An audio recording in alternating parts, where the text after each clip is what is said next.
Newton law of motion. जो तीसरा part है क्या थर्ड तीसरा लॉ है ना, क्या है थर्ड लॉ ऑफ मोशन। ठीक है, न्यूटन मोशन का तीसरा नियम या न्यूटन का तीसरा नियम, न्यूटन का थर्ड लॉ ऑफ मोशन, ये इसका हम चर्चा करना है। ठीक, तो स्टार्टिंग करते हैं हम लोग। ठीक, सपोज करो ये क्या है, धरती है, क्या है, अर्थ है, ये क्या है, अर्थ है, और अर्थ पे ये रहा मानो कि कोई बॉल है, तो बॉल नीचे गिरता है, बॉल नीचे की ओर गिरता है विद एक्सेलरेशन। ठीक है, कुछ एक्सेलरेशन से वो नीचे गिर रहा है। तो ये बॉल जो नीचे गिर रहा है उसके पीछे रीजन क्या है, देखिए किसी बॉडी में एक्सेलरेशन है, किसी बॉडी में एक्सेलरेशन है। न्यूटन का सेकंड लॉ क्या बोलता है, यदि किसी बॉडी में एक्सेलरेशन है तो उसके साथ साथ उसमें फोर्स तो होगा ही भैया। ठीक, किसी बॉडी में एक्सेलरेशन है तो फोर्स होगा। दैट मीन्स क्या है कि यहाँ पक्का फोर्स है, यहाँ पक्का लग रहा है क्या, फोर्स F1, फोर्स F1 लग रहा है। तो ये भाई फोर्स लगा कौन रहा है, तो बोलते हैं ये 5 फोर्स जो है ना, फोर्स लगा रहा है अर्थ। कौन लगा रहा है, ये फोर्स एग्जर्टेड बाय अर्थ। तो सिंपली भाई हम अभी बात यह किए हैं कि एक बॉल नीचे की ओर गिर रहा है, एक बॉल नीचे की ओर गिर रहा है because earth is pulling down the ball. ठीक है, अर्थ क्या कर रहा है, खींच रहा है बॉल को अपने तरफ। ये बात क्लियर है। दैट मीन्स ये जो फोर्स है, इस फोर्स का नाम ही बताए थे, ये फोर्स हमारा क्या है, ग्रेविटेशनल फोर्स है। ठीक, तो क्वेश्चन यह उठता है भैया कि यदि फोर्स इसको खींच रहा है, धरती जो है इस बॉल को अपनी तरफ खींच रहा है, क्या बॉल भी धरती को अपनी तरफ खींच रहा है, ये क्वेश्चन है। क्या बॉल भी धरती को अपने तरफ खींच रहा है? यदि खींच रहा है तो धरती क्यों नहीं ऊपर आ जा रही है, बॉल नीचे क्यों आ रहा है? बात समझ में आ रहा है? क्वेश्चन ये है कि यदि बॉल नीचे जा रहा है तो बोलते भैया फोर्स जो है ना वो नीचे की ओर लग रहा है। तो यदि मानो कि फोर्स, यदि क्या बोले, क्या अर्थ जो है बॉल को अपने तरफ नीचे की ओर खींच रहा है, तो क्या बॉल भी अर्थ को खींच रहा है अपने तरफ? क्या बॉल भी अर्थ को खींच रहा है अपने तरफ? यदि खींच रहा है तो अर्थ भैया ऊपर क्यों नहीं आ जाती है, अर्थ भैया ऊपर क्यों नहीं आ जाती है, बॉल नीचे क्यों गिरता है? या सिंपली ऐसा एग्जांपल लो, यदि मानो एक अलमीरा है और यहां से हम उस अलमीरा को धक्का मार रहे हैं, उस अलमीरा को क्या कर रहे हैं, धक्का मार रहे हैं। तो क्या हम यहाँ पे क्या कर रहे हैं, यहाँ अलमीरा पे बेसिकली फोर्स लगा रहे हैं। क्या कर रहे हैं, अलमीरा पे हम लोग क्या कर रहे हैं, फोर्स लगा रहे हैं। तो क्वेश्चन यही है, क्या अलमीरा भी हम पे फोर्स लगा रहा है? क्या अलमीरा भी हम पे फोर्स लगा रहा है? और समझ में आ रहा है? यदि अलमीरा हम पे फोर्स लगा रहा है तो अलमीरा इधर क्यों नहीं आ जा रहा है? ठीक, तो ये 2 क्वेश्चन है। ठीक है, किसी पास कैंसर है?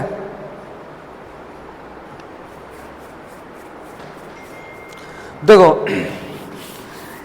एक टर्म बताए थे इनर्शिया, एक टर्म बताए थे इनर्शिया। क्या टर्म बताए थे, इनर्शिया। इनर्शिया का मतलब होता है भैया कि जिसके पास ज्यादा इनर्शिया होगा उसको, उस बॉडी को, जैसे मान बॉडी है उसके पास इनर्शिया ज्यादा है, तो उस बॉडी का स्टेट ऑफ मोशन को चेंज करना है, उसका पोजीशन चेंज करना है। सपोज वो रेस्ट में है, उसका पोजीशन को क्या करना है, चेंज करना है। तो उसको इनर्शिया जितना है, ज्यादा इनर्शिया तो ज्यादा फोर्स लगाना पड़ेगा, कम इनर्शिया तो कम फोर्स लगाना पड़ेगा। ठीक, तो अब जो सपोज करो यहां से फोर्स लग रहा है F1 और यहां से मान लेते हैं फोर्स, कुछ फोर्स लग रहा है F1, मान लेते हैं कि इक्वल फोर्स लग रहा है। सपोज करो कि दोनों में क्या लग रहा है, इक्वल फोर्स लग रहा है। तो मान लेते हैं ये जो F1 है ये मान लेते हैं 5 न्यूटन का फोर्स है, मान लेते हैं सपोज दैट, या 8 न्यूटन मान लेते हैं, चलो 8 न्यूटन। तो इस बॉल का इनर्शिया क्या है, कम है। इस बॉल का इनर्शिया क्या है, कम है। तो इसको मोशन प्रोवाइड करने के लिए 8 न्यूटन का फोर्स इज एनफ। लेकिन यदि धरती के पे ये बॉल भी क्या लगा रहा है, 8 न्यूटन का फोर्स लगा रहा है, तो इस 8 न्यूटन से धरती का पोजीशन तुम चेंज नहीं कर पाओगे, क्योंकि धरती has huge mass. Huge mass means huge inertia. तो उतना ही इनर्शिया को इतना कम अमाउंट ऑफ फोर्स काम नहीं चलेगा।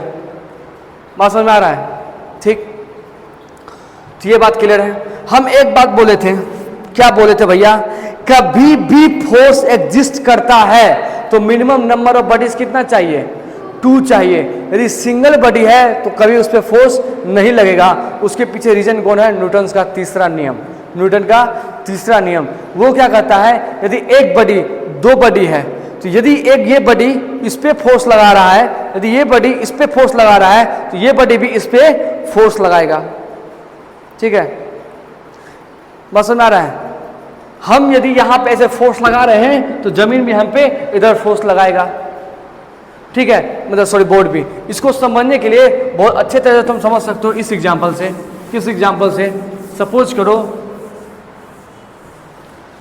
करो कि एक मेज, एक चेयर है, एक चेयर है और चेयर पे एक बॉल रखा हुआ है। सपोज बॉल है, ठीक है, ये मान लें 5 kg का कोई बॉल है। ठीक, अब क्या हो रहा है भैया, हमको पता है किसी बॉडी के पास मास होगा तो उसमें क्या लगेगा, वेट लगेगा। दैट मीन्स फोर्स होता है ना, फोर्स का एक बार फोर्स पढ़े हैं, वेट पढ़े हैं। वेट क्या बोलता है भैया कि कोई बॉडी है, ये रहा बॉडी, इस पे फोर्स लगाना है तो नीचे की ओर फोर्स लगेगा। वो फोर्स कितना बराबर होगा, वो होगा मास इंटू ग्रेविटी के बराबर। ये बात पढ़ाए थे ऐसे कभी, इस क्लास में तो नहीं पढ़ाए हैं, इसलिए मुझे पता है। पहले पढ़ाए थे क्या तुमको, कॉपी में पढ़ाए थे कभी? क्या नहीं पढ़ाए थे? तो कोई बात नहीं, ठीक है। बस अभी के लिए इतना समझो, किसी बॉडी के पास मास है, किसी बॉडी के पास, इसके पास मास है तो इसको छोड़ेंगे तो ये नीचे गिरेगा। यदि इसके पास मास नहीं होता, तो छोड़ देते तो ये हवा फ्लोट करते रहता, यहीं रह जाता, ये नीचे गिरता नहीं। इसके पास मास है इसीलिए इस पे लग रहा है नीचे की ओर। इसमें क्या लग रहा है, नीचे की ओर वेट लग रहा है। क्या लग रहा है, वेट लग रहा है। वेट पर एक प्रकार का क्या है, फोर्स है। इसके पास मास है इसीलिए इस पे क्या लग रहा है, फोर्स लग रहा है। बोलो मेरे साथ साथ, इसके पास मास है तो फोर्स लग रहा है, क्योंकि तुमको नींद आ रहा है। इसके पास मास है तो फोर्स लग रहा है, ठीक है, तो ये नीचे गिर रहा है। बात क्लियर है? सिमिलरली इसके पास मास है तो नीचे क्या लगेगा, फोर्स लगेगा। नीचे क्या लगेगा, फोर्स लगेगा। यदि नीचे फोर्स लग रहा है तो इसको नीचे आ जाना चाहिए था, फाड़ते चिढ़ते हुए एकदम नीचे गिर जाना चाहिए था, लेकिन ये गिर नहीं रहा है, टेबल पे रुका हुआ है। दैट मीन्स इसका पोजीशन चेंज नहीं हो रहा है, ये रेस्ट में है, तो रेस्ट में ही है। तो भैया ऐसे कैसे हो सकता है, यदि कोई एक फोर्स है और ये रेस्ट में ही कैसे रह सकता है? ये फोर्स होगा तो मोशन तो देगा भैया। इसका मतलब ये है कोई और दूसरा फोर्स है जो इस फोर्स को बैलेंस कर रहा है। तो वो कौन फोर्स है? वो फोर्स है ये जो तुम्हारा देख रहे हो चेयर, इस चेयर का जो सरफेस है इस पे ऊपर की ओर फोर्स लगा रहा है। मतलब इस बॉडी पे 2 फोर्स लग रहा है, एक बाय दी ग्रेविटी नीचे की ओर, एक बाय दी टेबल ऊपर की ओर। जो ऊपर वाला फोर्स है इसका नाम हम पढ़ाए नहीं है अभी, बस नाम लिख देते हैं, बाद में पढ़ा देंगे। नॉर्मल फोर्स बोलते हैं इसको। क्या बोलते हैं, नाम दिया नॉर्मल फोर्स। और नीचे वाला फोर्स है इसका नाम है वेट। क्या नाम है, वेट। ठीक है, तो इस केस में नॉर्मल फोर्स और वेट एक दूसरे को क्या कर रहा है, बैलेंस कर रहा है। तो यहाँ आराम से देख पा रहे हैं कि एक फोर्स इधर लग रहा है, ठीक इसके अपोजिट दूसरा फोर्स लग रहा है। दैट मीन्स यहाँ पे एक फोर्स है तो उसके ठीक अपोजिट क्या है, दूसरा फोर्स है। अपोजिट क्या है, दूसरा फोर्स है, जो इसको क्या किया हुआ है, बैलेंस किया हुआ है। बात समझ में आया यहाँ तक? यहाँ बस सिंपली यही बोल रहे हैं कि किसी बॉडी पे, इस बॉडी पे एक फोर्स लग रहा है धरती द्वारा, दूसरा फोर्स लग रहा है इस टेबल के द्वारा ऊपर की ओर, और दोनों फोर्स एक दूसरे को क्या कर रहा है, बैलेंस करने का काम कर रहा है। बात समझ में आया? दैट मीन्स हम यदि बोलेंगे कि बॉल पे नेट फोर्स कितना है, net force F net at ball पे कितना है, तो बोलेंगे भैया वो 0 है। F नेट कितना है, 0 है। F नेट कितना है, 0 है। समझ आया? समझ आया बात? तो भैया न्यूटन का थर्ड लॉ एक्चुअली बोलता क्या है, बोलता यही है। बोलता क्या है, यदि एक फोर्स होगा किसी बॉडी पे लग रहा है, यदि 2 बॉडी है, न्यूटन का थर्ड लॉ क्या बोलता है? इसको मिटा दे क्या, इसको मिटाते हैं।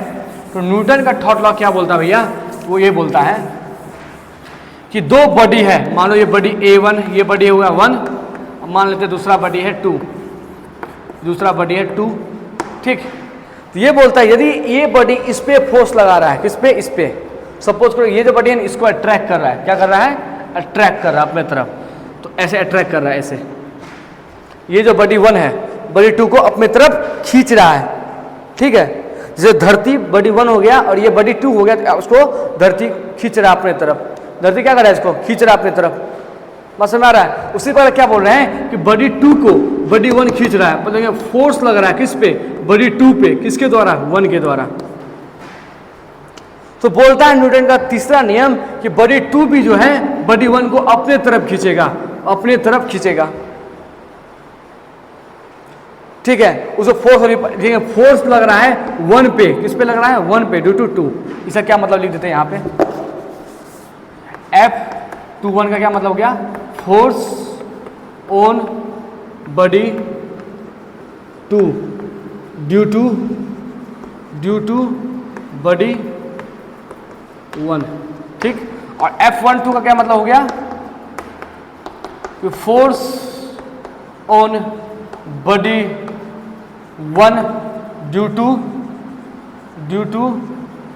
बॉडी 2, ठीक है। तो न्यूटन यही बोलता है ये दोनों जो फोर्स होगा दोनों बराबर होगा, क्या होगा, बराबर होगा। अच्छा ये जो ऐसे क्रिया हैं ये बता रहा है मैग्नीट्यूड को। यदि मानो यहाँ कुछ नंबर डालते हैं -2 तो आने वाला आंसर +2 ही होगा, ये +2 डालेंगे तो आने वाला +2 ही होगा, ठीक है। नेगेटिव जो है सिर्फ डायरेक्शन बताता है, नेगेटिव क्या बताता है, सिर्फ डायरेक्शन बताता है, नेगेटिव मैग्नीट्यूड से कोई लेना देना नहीं है। फोर्स के पास 2 चीज़ होता है, एक मैग्नीट्यूड, उसका लंबाई 10 है कि 50 है कि 100 है कि 200 है, एक होता है डायरेक्शन। तो नेगेटिव साइन क्या बताता है, डायरेक्शन को बताता है, पॉजिटिव साइन में पॉजिटिव नेगेटिव के डायरेक्शन को बताता है, और उसका साइज है 10 20 30 50 वो क्या बताता है, उसका मैग्नीट्यूड को बताता है।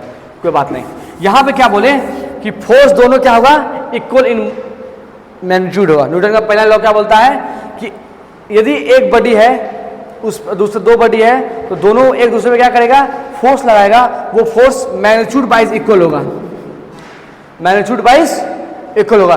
डायरेक्शन वाइज देखो, एक इधर जा रहा है दूसरा इधर, डायरेक्शन वाइज अपोजिट होगा, तो मैग्नीट्यूड वाइज इक्वल होगा और डायरेक्शन वाइज अपोजिट होगा। तो यही बोलते हैं फोर्स, क्या बोलते हैं, वैन। और ये बात भी क्लियर देखो, दूसरी बात, यदि एक ही बॉडी होगा तो क्या कभी लग सकता है इक्वल एंड अपोजिट, तो फोर्स हमेशा पेयर में ही होगा, क्योंकि फोर्स लगने के लिए मिनिमम कितना बॉडी चाहिए, 2 बॉडी चाहिए। सिंगल बॉडी होगा तो उसमें कोई फोर्स नहीं लगेगा, बात क्लियर है। तो मिनिमम कितना बॉडी चाहिए, 2 बॉडी चाहिए, तो फोर्स हमेशा क्या होगा, पेयर में ही होगा, फोर्स हमेशा पेयर में ही होगा, ये बात क्लियर है, ठीक है। इसका स्टेटमेंट क्या लिखेंगे कि when a body apply a force and another body, जब एक बॉडी अप्लाई करता है फोर्स दूसरे बॉडी पे, then the second body also apply, then the second body, that mean second body जो दूसरा बॉडी है also apply same magnitude of force, same magnitude of force, magnitude of force, same magnitude of force. Magnitude wise क्या होगा, magnitude wise same होगा, but opposite in direction, opposite in direction, direction wise क्या होगा, opposite होगा। बात clear है यहाँ तक। मैग्नीट्यूड वाइज सेम होगा लेकिन डायरेक्शन वाइज क्या होगा, अपोजिट होगा। तो दोनों डायरेक्शन क्या है, डिफरेंट है, मतलब डिफरेंट मतलब अपोजिट है। नींद आ रहा है, ऐसे नींद आ रहा है, कोई बात है, नींद आ सकता है, कोई बड़ी बात नहीं है। चिल मारो, नींद आ रहा है तो। आँख धोना चाहोगे, आँख धोना चाहोगे, ठीक, कोई दिक्कत नहीं, ठीक। क्या पता बोल देंगे कि आँख धोना चाहो तो रोने लगेगी, बोलेगे सर हमको आँख धोने बोल दिए, सर मेरा बेइज्जती कर दिए हैं, हम शिकायत करेंगे, ठीक। अरे मजाक कर रहे यार, देखो भड़क गई। When a body apply force on another body, on another body, दूसरे बॉडी पे अप्लाई करते हैं फोर्स, ठीक है, और another body then the second body, जो अनदर बॉडी है ये वाला बॉडी, अनदर बॉडी ये वाला क्या करता है, apply same magnitude of force और मैग्नीट्यूड ऑफ फोर्स, ठीक है, सेम मैग्नीट्यूड ऑफ फोर्स करता है, लेकिन डायरेक्शन क्या होता है उसका अपोजिट होता है। डायरेक्शन क्या होता है, अपोजिट होता है। तो यदि हम ऐसा लिखना चाहें, यहाँ पे 2 है तो ऐसा लिखना चाहिए, यहाँ लिख देते हैं कि फोर्स 1 2 ये जो है मैग्नीट्यूड वाइज अपोजिट है 2 1 पे। ये क्या बोल रहा है साइन, ये साइन बता रहा है अपोजिट डायरेक्शन का। क्या बता रहा है, अपोजिट डायरेक्शन। ठीक है, यहाँ तक कोई दिक्कत, यहाँ तक कोई दिक्कत हो बता दो हमको। ठीक है, ठीक। तो न्यूटन का जो स्टेटमेंट है, स्टेटमेंट क्या लिखते हैं हम लोग, किताब सब में ऐसा स्टेटमेंट लिखा रहेगा कि एवरी एक्शन, क्या लिखा रहेगा, every action have equal and opposite reaction. ठीक, क्या लिखा हुआ है स्टेटमेंट कि every action have equal and opposite reaction. यहाँ एक्शन और रिएक्शन जो वर्ड है, एक्शन एंड रिएक्शन, ये जो वर्ड है ये बेसिकली किसके लिए यूज किया गया है, फोर्स के लिए। किसके लिए यूज किया गया है, फोर्स के लिए। ये जो वर्ड है इसका मतलब क्या हो गया, ये मतलब क्या है, एक्शन रिएक्शन क्या है, फोर्स है। दैट मीन सपोज को ये इसको खींच रहा है, ये इसको खींच रहा है, तो दिस इज एक्शन। तो ये क्या करेगा, उसका रिएक्शन देने के लिए इसको भी खींचेगा। बात समझ में आ गया। यदि ये इसको किसी फोर्स से खींच रहा है तो वो फोर्स क्या कर रहे हैं, एक्शन। तो ये इसको उसी फोर्स से अपनी तरफ खींचेगा, तो क्या बोल रहे हैं, रिएक्शन। बात क्लियर है। तो एक्शन रिएक्शन मतलब समझ में आ रहा है। एक्शन मतलब यदि ये बॉल इसको अपनी तरफ खींचेगा तो ये बॉल भी उस तो जो खींच रहा है जिस फोर्स से उसको तो क्या बोल रहे हैं, एक्शन। और फिर उसी प्रकार ये बॉल भी इसको अपने तरफ खींचेगा, उसको क्या बोल रहे हैं, रिएक्शन। बात समझ में आ रहा है। एक्शन एंड रिएक्शन क्या है, ये एक पेयर ऑफ फोर्स है। क्या है, पेयर ऑफ फोर्स, मतलब हमेशा ये पेयर में होगा। Action reaction always exist in pair. कभी ऐसा नहीं हो सकता है कि एक्शन होगा रिएक्शन ना होगा, कभी ऐसा नहीं हो सकता है कि एक्शन होगा रिएक्शन नहीं होगा। ऑलवेज एक्शन होगा तो रिएक्शन भी होगा। क्लियर बात। तो इसे बोल सकते हैं यहाँ पे थोड़ा ब्रैकेट डालकर लिख देते हैं यहाँ पे कि एक्शन जो है, या ऐसा बोलो रिएक्शन जो है तुम्हारा, रिएक्शन फॉलोड बाय एक्शन। क्या मतलब हो गया, एक्शन हमेशा फॉलो करता है रिएक्शन को। रिएक्शन होगा तुरंत एक्शन होगा, रिएक्शन होगा तुरंत एक्शन, एक्शन होगा तुरंत रिएक्शन। बात क्लियर यहां तक। तो यहां पे क्या लिखे थे, एक्शन और रिएक्शन, 2 वर्ड समझ में आ गया, एक्शन और रिएक्शन। तीसरा वर्ड क्या है, हैव इक्वल। इक्वल किसका बात कर रहे हैं, मैग्नीट्यूड का। इक्वल किस में बात कर रहे हैं, सेम। इक्वल किसकी बात कर रहे हैं, मैग्नीट्यूड का। एंड अपोजिट, अपोजिट किस चीज का बात किया जा रहा है, डायरेक्शन का। अपोजिट किसकी बात किया जा रहा है, डायरेक्शन का। इस पर लाइन क्लियर है, every action have equal, equal means equal in magnitude, opposite that means opposite in direction. बात क्लियर है यहां तक, ठीक है। तो अब दूसरा क्वेश्चन यही हम बोल रहे हैं भैया कि हम यदि जैसे ये है तुम्हारा बॉल है, बॉल धरती पे गिर रहा है, तो बॉल धरती की तरफ जा रहा है, धरती बॉल की तरफ क्यों नहीं आ रहा है, क्योंकि आंसर क्या बोलोगे कि क्या बोलोगे कि ball have less inertia and धरती हैव मोर इनर्शिया। ठीक, लेकिन एक तरह से और भी सोचा जा सकता है, एक तरह से और भी सोचा जा सकता है। किस तरह से, इसको मिटाना पड़ेगा, सोचो विजुलाइज करो। ठीक है, विजुलाइज करना। सपोज करो बॉल है, बॉल पे चींटी है, बॉल पे क्या है, चींटी है, बॉल गिर रही है, तो चींटी क्या देखेगा, नीचे गिर रहा है कि देखेगा धरती उसके पास आ रहा है, क्या देखेगा, धरती उसके पास आ रहा है। तो ये सिर्फ ऑब्जर्वेशन का बात है। हम धरती पे हैं इसलिए बॉल हमारे एप्पल पे आ रहा है। तो उस बात इस चीज को जस्टिफाई करने के लिए हम लोग क्या आंसर दे दिए, इनर्शिया कंसेप्ट दे दिए। इसके अर्थ है मोर इनर्शिया, अब बॉल है less inertia, that why ball गिरेगा, अब बॉल अर्थ ऊपर नहीं आएगा। एक्सप्लेनेशन दे दिए, क्यों, क्योंकि हम खुद धरती पे थे, उस अकॉर्डिंग एक्सप्लेनेशन दे दिए। लेकिन हम खुद पहुंच जाए किस पे, एप्पल पे या बॉल पे, तो हम लोग क्या फील करेंगे कि हम लोग नीचे नहीं जा रहे हैं, धरती ऊपर आ रही है। बस समझ आ गया। इसीलिए किसी बॉडी का मोशन डिपेंड करता है किस पे, कि कहाँ पे स्थिर है, वो ऑब्जेक्ट है कहाँ पे। ठीक है, हम बोले तो ऑब्जर्वर पे डिपेंड करता है, ऑब्जर्वर जिस पे बैठा हुआ है उस पे डिपेंड करता है। हम लोग अर्थ पे बैठे हुए तो देख रहे हैं एप्पल नीचे गिर रहा है, हम एप्पल पे चढ़ जाए तो देखेंगे धरती ऊपर आ रहा है। ठीक है, बात समझ में आ रहा है? बात समझ में आ रहा है? क्लियर है बात? चींटी के पॉइंट ऑफ व्यू से अर्थ क्या आ रहा है, उसके एप्पल की ओर आ रहा है। चींटी के पॉइंट ऑफ व्यू से, चींटी के पॉइंट ऑफ व्यू से अर्थ एप्पल की ओर आ रहा है, और एक आदमी के पॉइंट ऑफ व्यू से एप्पल धरती की ओर आ रहा है। कौन सही कौन गलत? दोनों सही। ठीक, समझ में आया? ऐसे चींटी के पॉइंट ऑफ व्यू से अर्थ किधर जा रहा है? एप्पल की तरफ जा रहा है। चींटी पे चढ़ जाओ एप्पल पे और फिर देखो लगोगे धरती और तुम्हारे पास आ रहा है। ठीक है, बात क्लियर है यहाँ तक? ये पूरा तामझाम लिख दो तो 2 मिनट में अंदर। अच्छा, किसी को फिजिक्स में यदि इंटरेस्टेड हो तो वो ये बुक पढ़ सकता है, नाम है फिजिक्स बाय रिचर्ड फाइमन। इसमें जितना हम भाषणगिरी करते हैं हम सब इसी बुक से पढ़ के भाषणगिरी करते हैं। तो तुम हमको पूछ रही थी बार बार, सर आप कहाँ से पढ़ाते हैं, कौन बुक से पढ़ाते हैं? तो ये दिस इज दैट बुक।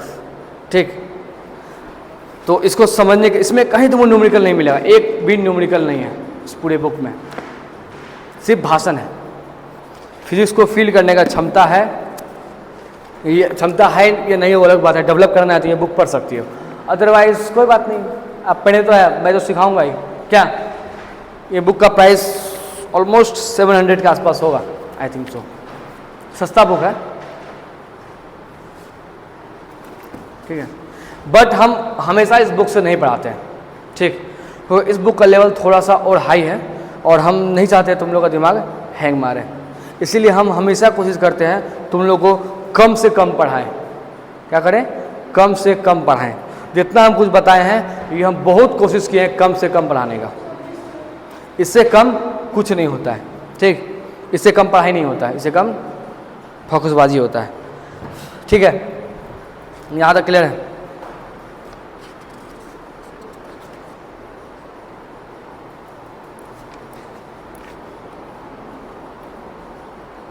था वही पहुंचते हैं। ये अलमारी है, ये क्या है? अलमारी। ये अलमारी है, यहाँ पे आदमी है, यहाँ से आदमी इसको धक्का दिया, पुश किया फॉरवर्ड। क्या किया? पुश फॉरवर्ड, धक्का आगे दिया। अलमारी को मनुष्य जो है वो मनुष्य जाति CSG उसको आगे बढ़ाते हैं, धक्का मार रहा है। तो सिमिलरली न्यूटन का सेकेंड लॉ ये बोलता है ये जो अलमारी है, पीयूष बोलते हैं, स्विच को same amount of backward force लगाएगा, बैकवर्ड फोर्स लगाएगा, सेम मैग्नीट्यूड का बैकवर्ड फोर्स लगाएगा। तो अलमारी इसको क्यों नहीं ढकेल देता है पीछे? ये पीछे क्यों नहीं चल जाता है? तुमसे धक्का मारे अलमारी को, अलमारी भी तुमको धक्का मारा तो तुम पीछे काहे नहीं ढकेला गया? बात समझ में आ रहा है? समझ में आ रहा है क्वेश्चन? ऐसी समझ में आ रहा है? अलमारी है, धक्का मारे, जितना फोर्स पे हमारे न्यूटन बाबा क्या बोलता है? सेम अमाउंट ऑफ फोर्स उधर से भी लगेगा, सेम अमाउंट ऑफ फोर्स उधर से भी लगेगा।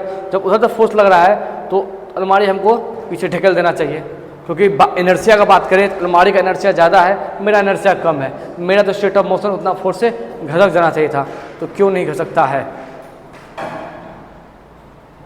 इसके पीछे जो रीज़न है वो है फ्रिक्शन। कौन है? फ्रिक्शन। ये हमको इधर झेलता तो है, ये हमको इधर पुश तो कर रहा है अलमारी, अलमारी हमको इस तरफ पुश तो कर रहा है, लेकिन फ्रिक्शन जो है हमारा इधर लग रहा है, फ्रिक्शन हमारा इधर लग रहा है। हमारे पैर और धरती के बीच में, सरफेस और धरती के बीच में फ्रिक्शन ज़्यादा है as compare to this force. बात समझ में आ रहा है? फ्रिक्शन फोर्स क्या कर रहा है? इस फोर्स को बैलेंस कर दे रहा है, इससे कारण हम इधर बैकवर्ड नहीं मूव कर रहे। कोई दिक्कत? सुनना है ऐसी? हम अलमारी को धक्का मारे, अलमारी हमको धक्का मार कर पीछे नहीं ठेल रही है, क्योंकि मेरी जो पैर है, ये पैर, इस पैर पे लगने वाला फ्रिक्शन उस धक्का से बराबर है। ज़्यादा भी नहीं बोल सकते, ज़्यादा होगा तो उधर टकरा जाएंगे। नेट है, बराबर है, क्योंकि फ्रिक्शन जो है वो बैलेंसिंग फोर्स होता है। इसके बारे में हम लोग किसी और दिन बात करेंगे, फ्रिक्शन बैलेंसिंग फोर्स कैसे है, फ्रिक्शन चेंज कैसे होता है। फ्रिक्शन बढ़ता कैसे है और घटता कैसे है। फ्रिक्शन को सेल्फ एडजस्टिंग फोर्स बोलते हैं। तो क्यों बोलते हैं, इस देखने के लिए आप अगला एपिसोड का इंतज़ार करें। ठीक, अभी तक जो पढ़ाई हुआ समझ में किसको किसको नहीं आया? आया आया आया आया आया रे आया आया आया तो नाचो। चलो ठीक है, तो this is all about the today classes. ठीक है, hope we will meet soon. ठीक है, अब कब मिलेंगे ये तो कल ही बताएगा, मतलब आने वाला कल ही बताएगा। सो अब हम लोग क्या है, एक्चुअली 2 से 3 दिन के लिए हम अब्सेंट है ना, तो 203 दिन फिर इसका क्लास नहीं होगा। तो उस पीरियड में करना क्या, तुम लोग को जो क्लास हो गया है उसका अच्छे से नोट्स बना लेना है। ठीक, हाँ, नोट्स कहाँ से बनाओगे? नोट्स बनाने के लिए यूट्यूब एक चैनल है, इसका नाम है फिजिका यूनिवर्सम, आने वाला समय का यूनिवर्स, आने वाले समय का यूनिवर्स में सारा लेक्चर अपलोडेड है, जाकर देख लेना। ठीक है, ज़रूरी नहीं है सब्सक्राइब करो, नहीं करना तुम्हारी मर्जी। आई एम नॉट फोर्सिंग, तुमको खुद ही हो रखा है, बंद कर रहा है इसको। लेकिन कर लोगे तो क्या हो जाएगा, मेरा पैसा जाएगा तुम्हारे पॉकेट से, जाएगा पैसा नहीं ना। कर लेना सब्सक्राइब, क्या सुयश?